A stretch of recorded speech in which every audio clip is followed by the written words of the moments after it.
Hello, and welcome to Flash Forward. I'm Rose, and I'm your host. Flash Forward is a show about the future. Every episode, we take on a specific possible or not so possible future scenario.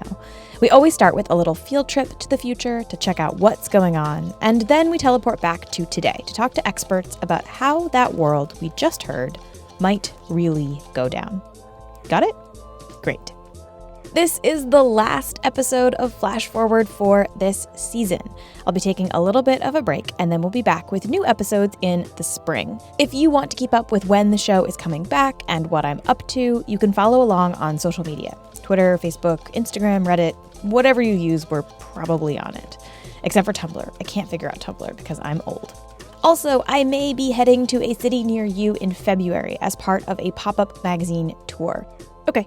Let's go to the future. This episode, we're starting in the year 2074.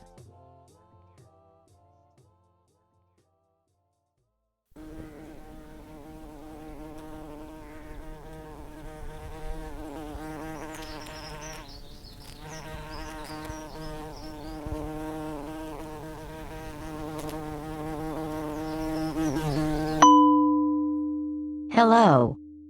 Welcome to B2B. I'm Piper, and I will be guiding you through the setup process. B2B is a secure, brain-to-brain communication interface. When you share information or content like ideas, images, and links via B2B, you should think carefully about what you are making public. We may share your private personal information with service providers subject to our obligations consistent with this privacy policy. Please indicate that you have read and agreed to the privacy policy. Now, let's set up your B2B. For setup to work properly, please find a quiet space without any distractions. Sit with both feet on the floor. Place your hands in your lap. Imagine a red square floating in space. Focus on the square. Now gently move the square to the right. Move the square back to its resting position. Now move the square to the left. Move it back to resting position. Now move the square forward and back. And finally, move the square towards you and back. Excellent. Now we will set up your B2B's word map. In order for the device to learn your thought patterns, you'll need to go through a series of mental tasks. Simply follow these voice command instructions. First, think of the letter capital A. Capital A, great. Next, think of the word apple. Now think of the words apple tree. An apple tree. As we continue, you will hear words and I want you to focus on them and think them for me. A tall apple tree. A tall apple tree in a forest. A tall apple tree in a large forest. I went to the tall apple tree in the large forest. I went to the tall apple tree in the large forest to pick apples. Okay, so this episode, we're taking on telepathy. This is one of the most commonly requested futures that I get, and it is central to a ton of science fiction and fantasy. The ability to read minds, to communicate mind to mind, that kind of thing.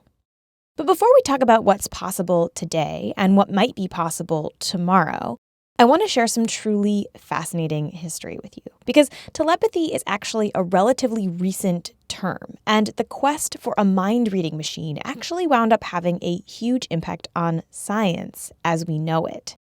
So we'll start in the late 1800s. Science is having both an exciting and a terrifying moment. Darwin's theory of evolution is starting to gain traction. Physicists are starting to chip away at explaining how the physical world behaves and why. And educated, high-class men in the United States and England are kind of freaking out. These were very earnest, anxious Victorian gentlemen, I suppose. I'm Roger Luckhurst. I'm a professor at the University of London, and I teach late 19th century stuff, Gothic stuff. Roger also wrote a book called The Invention of Telepathy, 1870 to 1901, which is where I learned about most of the history that I'm about to tell you. And in his book, he explains that this is a moment where science is starting to really call into question a lot of the religious traditions that these academic men grew up with. So they're in this weird position. They refuse to accept that God doesn't exist. But they also recognize that the proof is pretty good that a lot of the things they once attributed to God might not have been divinely created. So what they do is basically try to have their cake and eat it too. They try to use science to prove that there are magical, spiritual things in the world. And this is where a guy named Frederick Myers comes in. Frederick Myers, who coined the term telepathy in 1882, is a really interesting figure, actually. He's someone who was an agonized Anglican who couldn't quite believe in the conventional biblical version of things, and yet was horrified at the prospect of any other just purely materialistic explanation of the world. And one of the things that he ended up doing was trying to decide to fuse together the new sciences of psychology, physics, and biology with a hope that would prove a theological truth. So he was really interested in forms of spiritualism, going to seances, in order to get what he thought would be empirical proof of the existence of life after death. And if he could prove that scientifically, then he could get this grand fusion of theology and science, and that would kind of solve all of his problems. As part of this push to make the study of spiritualism more legit, Myers founded an entire journal and research group called the Society for Psychical Research. He and his associates also started renaming things to sound more academic. So instead of calling them haunted houses, they instead called them phantasmogenetic centers. And one of the things that the Society for Psychical Research got super interested in was mind reading. But they couldn't call it mind reading. They had to have a fancy academic name for it. So Myers came up with the word telepathy. Communication between two people outside the recognized channels of sense is how he defined it. And he came up with the term telepathos, which means, from the Greek, distant touch. So Myers and his society of researchers started doing studies on telepathy. So nearly all psychologists in this period were quite interested in this possibility of communicating between minds. But the other group of people were physicists. They had all kinds of theories about how this kind of mind reading might work. People were very interested in a very straightforward thing that I think we're still amazed by, which is that you set one tuning fork off at a certain pitch, and if you've got another one, the sound wave vibrations will start the other tuning fork sounding at exactly the same pitch. So that seems to be communication across distance with no visible means of support. And often that was the model for telepathy. So we are like tuning forks. You might have your beloved partner you're in total harmony with, all of these metaphors. You signal a message, set off your tuning fork, and hundreds of miles away, that other tuning fork will start chiming with the same pitch. You will receive the message. And I want to be clear here that these were very well-respected and intelligent men, including people whose names you probably recognize. Yes, there are always attempts to try and record what one chemist, William Crookes, called psychic force. He coined this idea that actually what mediums exerted was a kind of psychic force, and he set out to measure it, so that he built this kind of device which would, in a sense, put the medium into an electrical circuit, and you'd kind of attach her to batteries, and you could then begin to see what kind of force could be exerted by mind alone. If the name William Crookes sounds familiar, but you can't quite figure out why, it's because he invented the Crookes radiometer, which is one of those really cool things that looks kind of like a light bulb and has a bunch of spinny things inside of it, and they spin when the light hits them. Crookes also pioneered the use of vacuum tubes, and he was really influential in his field. And there are names involved in psychical research that you're even more familiar with. So someone like Thomas Edison is completely open about the fact that, well, if we've got, the idea of a telephone, then we're shortly going to get a photophone, which would be, something like FaceTime 100 years early. But then also saying that we're going to be pretty close to being able to communicate thoughts through the ether very, very fast, and that actually probably we're going to be able to pick up the recordings of the dead quite soon too. Probably by 1900, telepathy will be proven. That sort of sense of it's just around the corner was a very common kind of booster language that you would hear from Thomas Edison or Nikola Tesla or Alexander Graham Bell himself. Some historians believe that Alexander Graham Bell actually invented the telephone in part because he thought that perhaps he could use it to call up his dead relatives. The first person to hear a message on the end of the telephone, Graham Alexander Bell's assistant, also was a spiritualist medium. So he spent quite a lot of his time listening to the crackles on telephone wires, thinking that they were messages either from the dead or from Mars. And the telephone isn't the only thing that was invented by somebody who was actually trying to uncover the truths of telepathy. One of the most famous would also be Oliver Lodge, the man who accidentally invented wireless radio whilst trying to find and discover telepathy. Even a key scientific method today was actually developed by men studying mind reading. And in fact, the Society for Psychical Research were among the first to be scientists who were doing lots and lots of multiple double-blind tests. In fact, they invented the double-blind test. Today, we look at this stuff and we're like, what the heck are these guys thinking? But honestly, it makes total sense that these scientists believed that they might be able to read minds at this particular point in scientific history. Remember, this is a period where scientists are discovering and manipulating all kinds of invisible forces. Radio waves, sound waves, radioactivity. They had just sent sound through wires for the first time. They had just figured out how to use X-rays to see inside human bodies for the first time. Can you even imagine how incredible that must have been? The idea that the mind or body might generate invisible waves that could be detected was totally reasonable. So they were very willing, these sort of new engineer gods, to really speculate. And telepathy was something that was considered to be proleptic. That is, it's a promise. It's just around the corner. If we can find X-rays and we can, in 1896, we can start seeing through our actual flesh to our bones, then there's going to be other forms of dark matter or radiation that is going to be able to communicate thoughts very, very fast. We're going to be able to pick this up. Probably by 1900, telepathy will be proven. And Myers even saw this kind of ability as a form of evolutionary advancement, a technologically aided evolutionary jump for humans.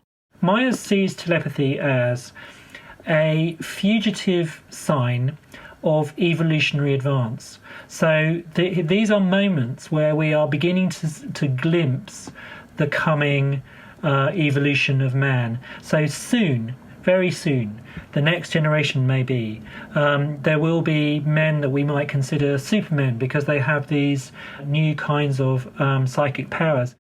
Honestly, that sounds kind of like the way that transhumanists talk about the future of humans. Here's a clip of Ray Kurzweil answering a question about how humans might evolve in the next 100 years. Just as you've gradually become the person you are, you're not the same person you were when you were a 4-year-old girl. But where's that 4-year-old girl? Is she gone? Should we mourn her? Well, no, she's contained in you. You've enhanced yourself to become who you are today. And that's my view of how we'll evolve into really this sort of superhuman state. Just for the record, I did not pick the music under that clip. It came with it on YouTube. Some might argue that today we're kind of in a similar place that those Victorian researchers were when they were discovering all of those invisible rays all the time. Today, it's not invisible rays that are blowing our minds, but instead the reach of technology. Elon Musk is shooting things into space. We're about to have self-driving cars. computers have shrunk down from the size of rooms to fit into our pockets. So why not telepathy? Only this time, instead of sensing the invisible waves that we send through the air, scientists are working on plugging things into the brain itself. What we know at a fundamental level is that the brain is electrochemical, and the signals inside the brain happen through electricity and chemistry. And then what we know beyond that is that we've managed to get signals in and out of human brains and animal brains. I'm Ramez Nam. I'm the author of the Nexus trilogy of sci-fi books about brain-to-brain communication and how it changes society. Ramez is also the author of a nonfiction book called More Than Human, Embracing the Promise of Biological Enhancement. And that book goes through a lot of the research and future possibilities for what we might be able to do in the realm of human enhancement. So let's talk about the future technology-based telepathy. There are two main things that scientists have to be able to do in order to successfully achieve brain-to-brain communication. The first is that we have to be able to figure out what the brain is saying. The second is that we have to be able to take that data and get it into another person's brain in a way that they can understand. For that second thing, we actually have some human examples. Probably the most famous is the cochlear implant.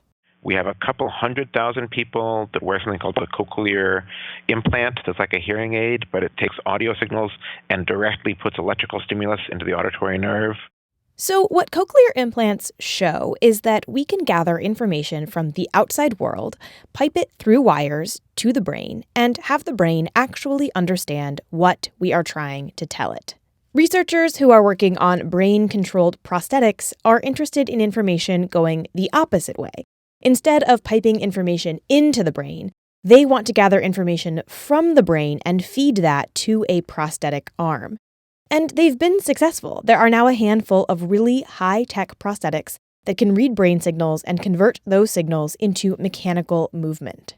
But for real telepathy to work, we need something a bit more robust than that.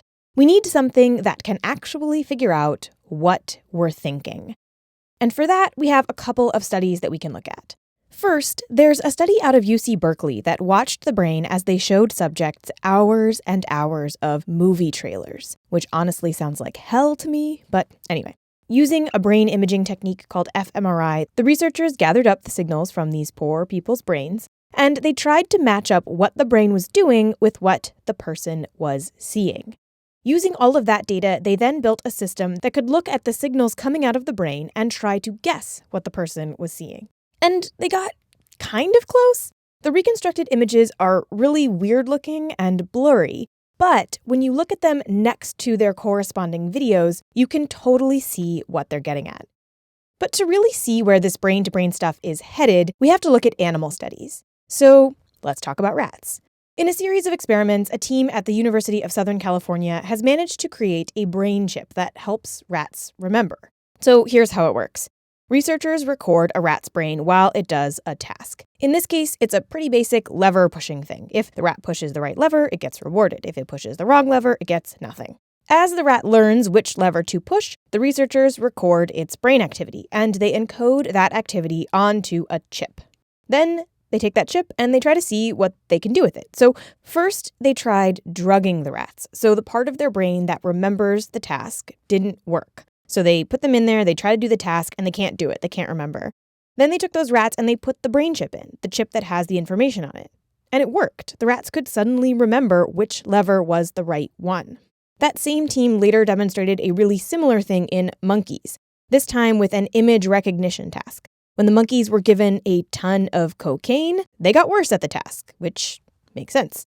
But if they were given a ton of cocaine and then also the brain chip, they performed just as well as the monkeys who weren't being dosed with cocaine. So the chip managed to encode a memory and then replay it into an animal's brain. You can think of this kind of like a player piano. The chip is the canister that you load in, and it spins and presses the right keys of the brain.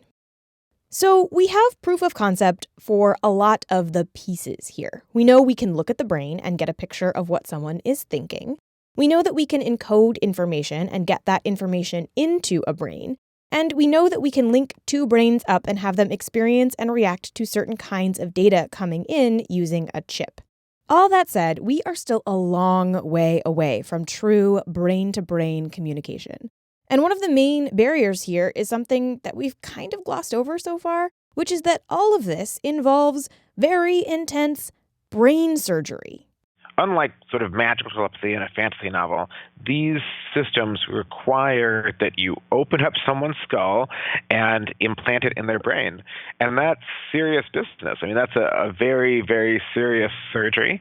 And the way that they're communicating with the brain is metal electrodes. And those electrodes actually do some damage to the very areas they're trying to communicate with. At some point, researchers hope that this brain surgery will get a bit less traumatic.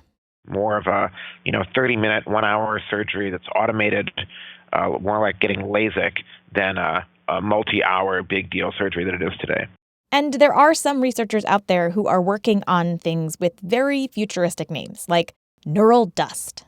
And it actually communicates via ultrasonic waves inside the brain. So they sprinkle a whole bunch of these tiny, tiny, tiny sensors that are much, much smaller than a milligram. I mean, they're itty-bitty. They are like flecks of dust. They don't need wires between them. Instead, they communicate via ultrasonic waves inside the brain, and you'd have something that you wore on top of your head that used ultrasonic waves to actually send power and to receive data back from them.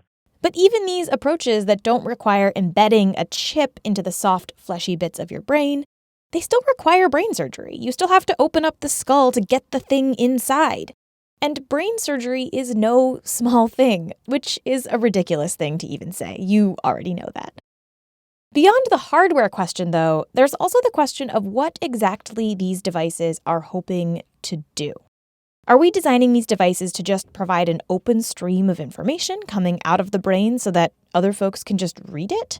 Or is this supposed to be more like texting, but with your brain instead of thumbs, where users can very specifically and meticulously craft a message and send it to someone else? Ramez imagines it as sort of somewhere in between.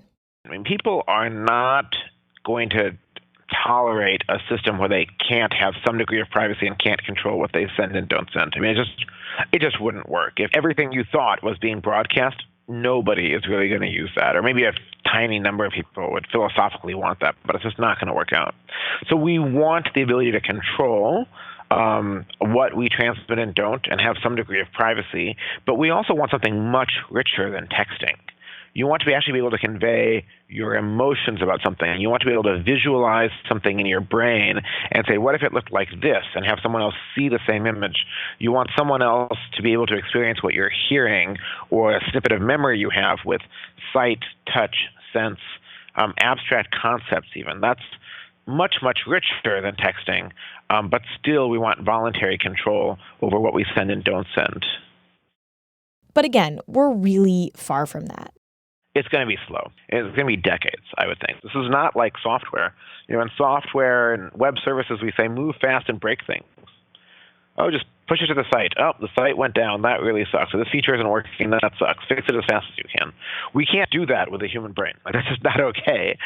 And so that do no harm, which is totally appropriate and totally necessary, is going to make this a fairly slow process, I think. But that doesn't mean that sci-fi thinkers can't dream, right? And Ramez has also written science fiction books about telepathic technologies. His book Nexus, like he said, centers around a world where people are starting to open up their brains to these kinds of connections. I thought, what technology is most going to change the human experience? And really, we live inside of our brains. So I was fascinated by what would happen if you could change your brain. That by itself is enormous. And what would happen to society if we could communicate much more richly from person to person? So in his book series Nexus, there's this drug, which is also called Nexus, which lets people link brains. It's sold as a street drug, but the idea is that you get a silvery vial, you swallow it, and it's little nanoparticles that cross the blood-brain barrier that are small enough to do so, and then self-assemble into little nanobots, little radios attached to your neurons. And you can use those, if you can control them, to do various things inside your brain, but they also sync up person to person. So it's like if you and I were in the same room and we had both swallowed a vial of this, we'd have almost a Wi-Fi connection between our brains. And in the books, Ramez explores all of the various ways that this kind of technology can change people, wreak havoc, and also foster real connections and improve people's lives. So a lot of the positives are there. People can communicate more easily with their loved ones. They can express themselves. It's pro-freedom of speech. Maybe it's pro-democracy. But a lot of the negatives are there. What if somebody spies on you? What if this is technology in your brain? All technology is hackable. So what if instead of hacking into your emails, they hack into your thoughts and to spy on them? What if they can hack into your thoughts and change them? What if they can deliver propaganda more effectively? What if instead of just spreading peace and love and brotherhood and sisterhood, which I think actually digital technology mostly does, believe it or not, this is also used to spread vitriol and hate. But how do you make sure that it does spread peace and love and brotherhood and not hate and vitriol and violence? When we come back, we're going to talk about all of that and how telepathy might change etiquette, privacy, and more. But first, a quick break. So, we're really far from telepathic brain implants, but they're also not a total impossibility. And we just heard from Ramez Nam about how this might work and what the possible wrinkles might be. But Ramez is an optimist. He believes that if we develop telepathy, it will open up the world and lead to better understanding and communication between people. But he also thinks that in order for us to avoid the dystopian versions of this future, we have to do it right. And to him, doing it right means doing it transparently. If when you're developing a new technology, you're publishing about it, you're being transparent about how it works. If it's a software technology, you're letting people inspect the code, or at least you're bringing in people to look at it for things like privacy, security, hackability. You're talking publicly and inviting feedback on the ethics and so on. It just goes much better. If you read Michael Crichton books, there's a common plot device, which is scientists develop XYZ in secret, and really that's the first sin in the book, and that is what wrecks society. The worry that tech companies might develop a telepathy machine in secret and then not tell you how it works or whether it's spying on you is a real one. And it's actually something that another one of our guests thinks about a lot. So I think there is a really important conversation to be had about whether you have a right to secrecy and privacy in your thoughts when you're interfacing with a technology that's able to read them.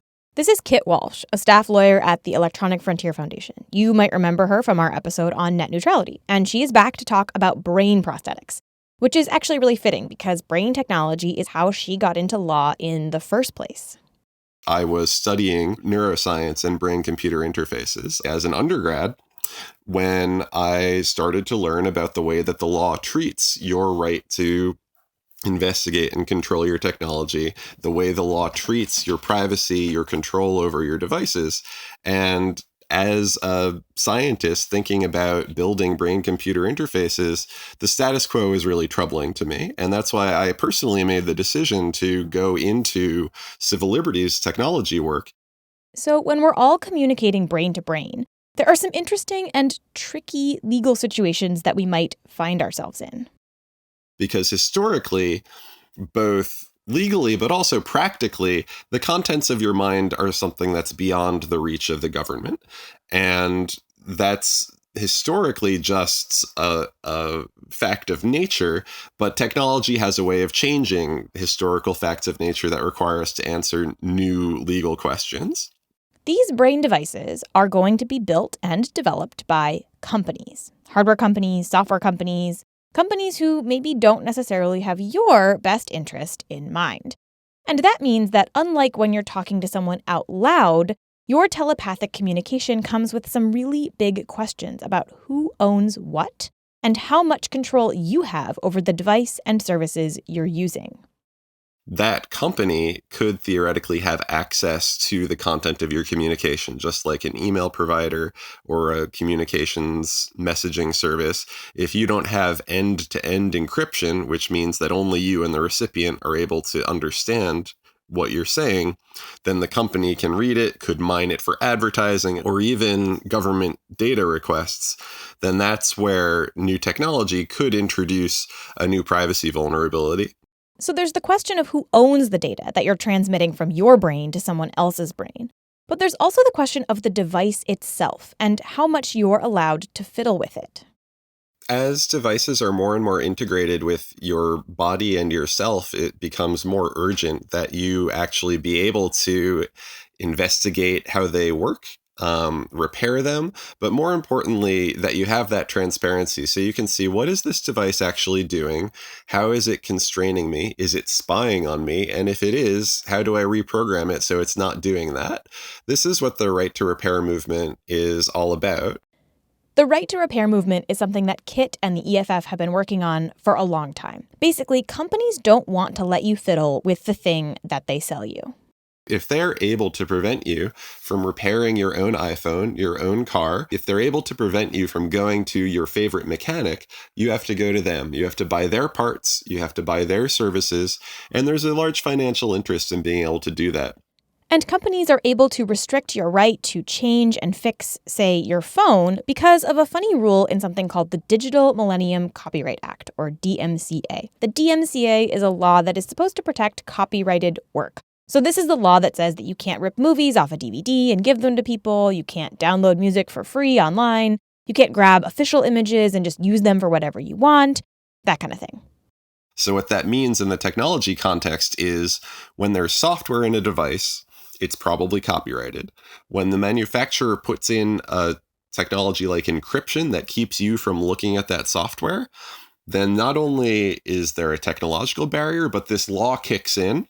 This law that was intended to prevent people from ripping and infringing DVDs, this law kicks in to keep you from looking at the code that runs the devices in your lives. Now, this doesn't just apply to movies or your phone. There is software in tons of things these days, like, for example, your car.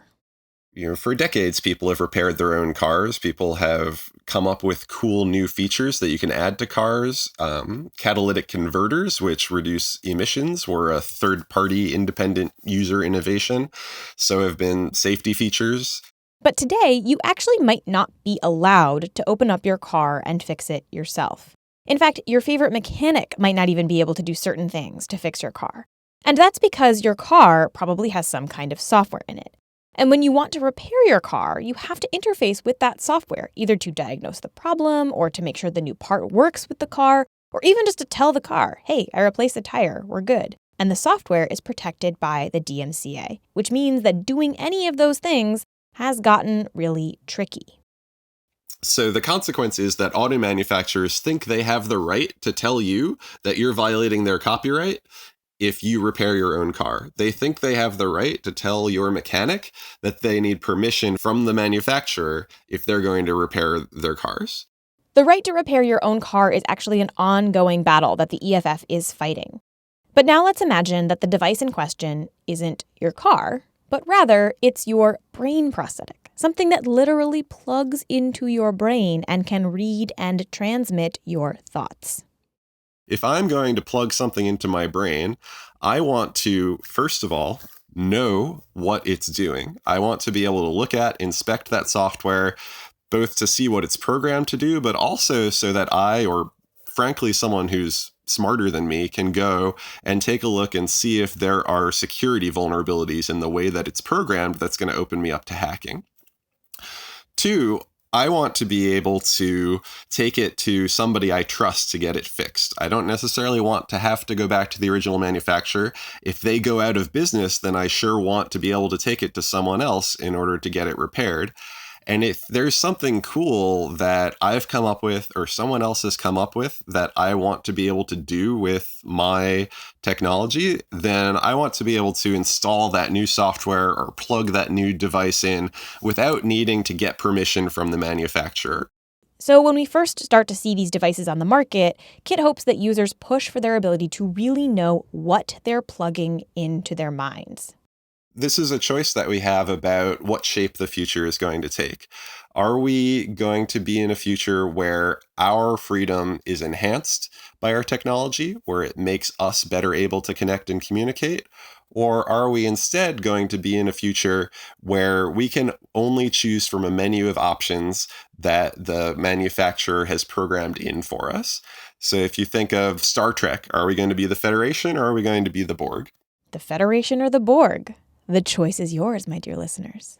And if you're a pessimist, which I can sometimes be, you might look around and see all of the ways that people are letting companies like Amazon and Facebook and Google spy on them all the time and think that we're doomed, that we'll probably choose the Borg. But Kit actually thinks that because of the intensity of brain prosthetics as a concept, we're actually going to be much more careful about privacy when we start to plug things into our minds. People have a visceral reaction to brain technology, even when that brain technology isn't really getting information that's more sensitive than what you type into your email or your Facebook chats. So my hope is that that visceral reaction to, oh, it's reading my brain and what I want to communicate to someone else. This feels creepy. I wish that I had more privacy here. My hope would be that that would translate into another context if people realize that they're giving the same information to Google and Facebook. So let's say that we're in this future. And let's give us all the benefit of the doubt and say that we chose the side of the Federation. What is the etiquette for brain-to-brain communication? Is it like texting or is it like calling? As someone who is constantly convinced that I am going to mess up some social situation, I am already anxious about being accidentally rude telepathically. So to guide our way in this future, I called up an etiquette expert. Sure, my name is Robin Abrams, and I write the Misconduct Social Advice column in the Boston Globe. I've done that for over 10 years, and I'm also a research psychologist. The first time someone sends a telepathic wedding invitation, I will get a letter about that. Well, in my day, we sent an invite on Facebook like civilized people did. Robin says that as long as we can actually pick and choose what we send telepathically, it actually wouldn't be a huge thing to adapt to. Telepathy would just be another form of communication technology, akin to social media, writing letters, anything else besides speech that we do. It's just another way of communicating. So it would play out in kind of the same way that the introduction of any new technology does. Nobody would kind of know the rules initially, then they'd figure them out. There'd be early adopters, late adopters, people who carped about, what happened to just opening your mouth and talking? Kids these days with their brain-to-brain communications. There'd be all of that would play out. And that's one thing I also wonder about any kind of telepathy technology. What kind of existing skills might it erode if we came to rely on it too much? Over-reliance on GPS does degrade people's ability to find their own way around unaided. But we would have to figure out a couple of new things. Like, when you're communicating with someone telepathically, do you still, nod your head and go, oh, and make hand gestures? I think we would. My gut instinct on that is that we would, because I think it's almost a biological instinct that we have. And also, mothers would still do that with their babies. Caretakers, not just mothers, but, caretakers do this with babies, that they mirror them. They do turn-taking kind of things with them. That's not going to go away. And you're not going to be giving babies these telepathic implants at birth. That's total dystopia territory. But there would be this experience of doing that in early life that I think would probably set the pattern, and people would continue. I don't think you just have people robotically staring at each other. That just doesn't feel like what we are as animals. Yeah. I mean, I feel like even when I'm on the phone with someone, like even as you're talking, like we're not looking at each other, but I'm nodding my head. But I mean, visually, that is so, when I imagine that in a, coffee shop or something and people are doing that but not speaking, it's a really interesting picture. It would be. It would be. It would be like those videos where, Kevin Bacon is dancing in Footloose, but they strip out the music. And it's the most hilarious thing you've ever seen. A couple of minutes later in our conversation, Robin actually came back to this point and wound up changing her mind. The thing you said, and I agreed with you at the time, but, now, a whopping 3 minutes later into the future, I do not, that it would be weird to go into a coffee shop and just sort of see people having, like, physical conversations but not talking. It would seem weird for maybe about 5 years. And then it wouldn't seem weird at all. It's kind of like if you're on the subway and you see someone with headphones in and they're laughing to themselves kind of quietly. You might have once thought that they were really weird, but now you probably think, oh, maybe they're listening to a funny podcast. In other words, we would get used to it, eventually. And then we'd all start complaining about the little details of the system. It would drive everybody absolutely nuts if when people were thinking about you but not sending you a message, you would get that little 3 dots thing. It's bad enough when you see somebody do that on Facebook or text or something, like they're going to say something, but then they don't. But we'd have to set boundaries on this, too, for our own mental health. Oh, no, you know what the worst abuse of this would be? I'm quite serious. This is something that, there would have to be laws. Your boss cannot connect with you telepathically after work hours. Oh, yeah, true. That would make everyone's life... I mean, can you imagine, your boss has a genius idea at 3 a.m. and he wants to, Oh. I can't imagine is the problem. Yeah. I wonder if editors will be like, I only take pitches via telepathy. That would be awesome for freelance. You can just lie on your couch. Just what freelance writers need, an excuse to use our bodies even less than we do. But having the communication come out of your head does kind of change the kinds of things you might send. And just something tells me that, with something as personal as, I'm just thinking this inside my head, I mean, there are still, really sophisticated people who just get seduced into feeling like Twitter is a private conversation, no matter how many times it's been demonstrated that it's not. And so I think people would very quickly get into the habit of sharing very personal things via some sort of brain-to-brain transfer, which would make the occasional misfire just that much worse. I can already tell that I will probably be very bad at telepathy. Yeah, I'm also a terrible texter because I'm always like, oh, if I respond now, then we have to have a whole conversation. And I don't really want to do that right now. So I'll just wait and then I just never reply. Right. And any kind of telepathy is just going to be more of the same with that. And it would just be one more channel that we have that you have to keep track of, oh, this person likes to text, this person likes emails, this person likes telepathy. It's just one more thing to keep track of. Now, Robin might worry that this will degrade our ability to communicate verbally out of our face holes. But maybe we just over-prioritize verbal speech to the detriment of those who might not be able to communicate that way. I think humans fully has the capacity to recognize and embrace all alternative forms of communication. This is Lateef McLeod. I am Lateef McLeod, and I am currently a doctoral student in the anthropology and social change program at California Institute for Integral Studies. Lateef is also a poet and a writer. And I have a poetry book published called The Declaration of a Body of Love. And I am working on another poetry book and a novel. As you can probably tell, Lateef mostly doesn't speak using his vocal cords. He uses something called an AAC device, which stands for Augmentative and Alternative Communication. Be a kind of machine that allows people who have complex communication needs to speak understandably to people. AAC devices come in all kinds of forms.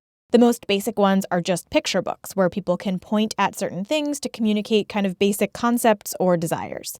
You can also get a handheld AAC device, which generally looks kind of like an iPad, but the only thing that it does is generate speech. But recently there have been improvements such that people can just load up AAC apps on their phones and tablets. And that's how Lateef spoke to me, using an app on his phone. AC technology has become so sophisticated that I am now using an AC app on my phone to speak to you now. People can use these AAC devices in all kinds of ways. Sometimes they come with pictograms, sometimes they predict words and phrases as you go. Other people type out words letter by letter. Sometimes it's a combination of all of those things. The device says each word as you pick it, and then at the end of the sentence, it will say the whole sentence at once. So here is what Latif sounds like in real time.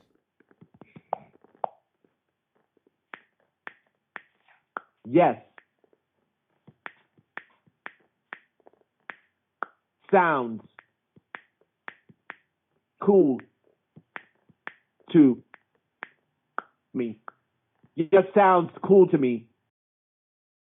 Now, even though the app that Latif uses is way more sophisticated than the picture books that his parents used to make for him to use, he says that it still sometimes constrains what he wants to say. I think maybe I try to abbreviate what I am attempting to say sometimes because of the mode in which I communicate.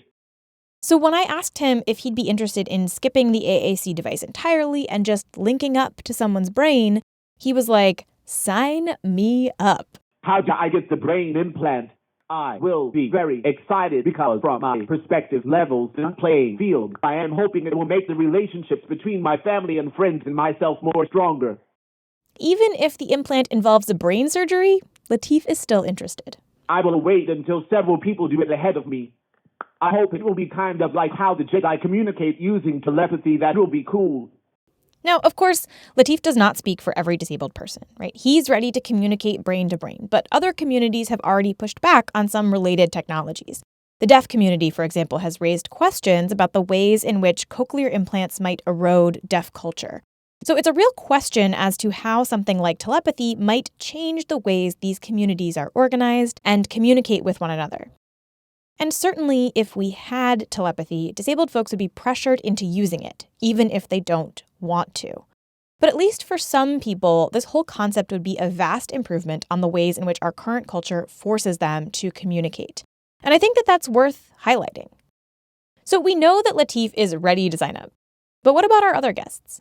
That's a good question. I mean, I would like to. I don't want to be on the V1, but maybe the V3. And, if you go back in time, like you didn't want to be on Windows V1, but Windows, V3 was pretty decent. Windows 4 was Windows 95. That was okay. I think, honestly, what I would do if I had this telepathy is I'd have a channel while we're talking verbally. I'd also have a telepathic channel to send you cat gifs, basically, and memes. So I would send little pics that illustrate what I'm saying, because that's something that I can do online. I'm used to that form of communication, but I don't get to do that when I'm talking to people in person. I don't actually have a little flip book of cat gifs yet that I can pull out to show people. So I would use a telepathic channel for that. And what about you? Would you open up your brain to communicate with other people telepathically? What kinds of messages and feelings would you send? Would you rate this podcast highly on Apple Podcasts using only your mind? I hope you would.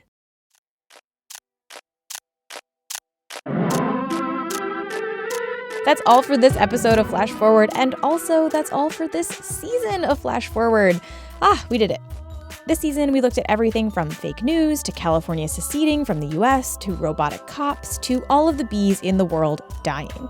We made a super religion using a machine learning algorithm and wondered what it would be like to date based only on brainwaves. It was fun, I think. I had fun, and I hope you did too.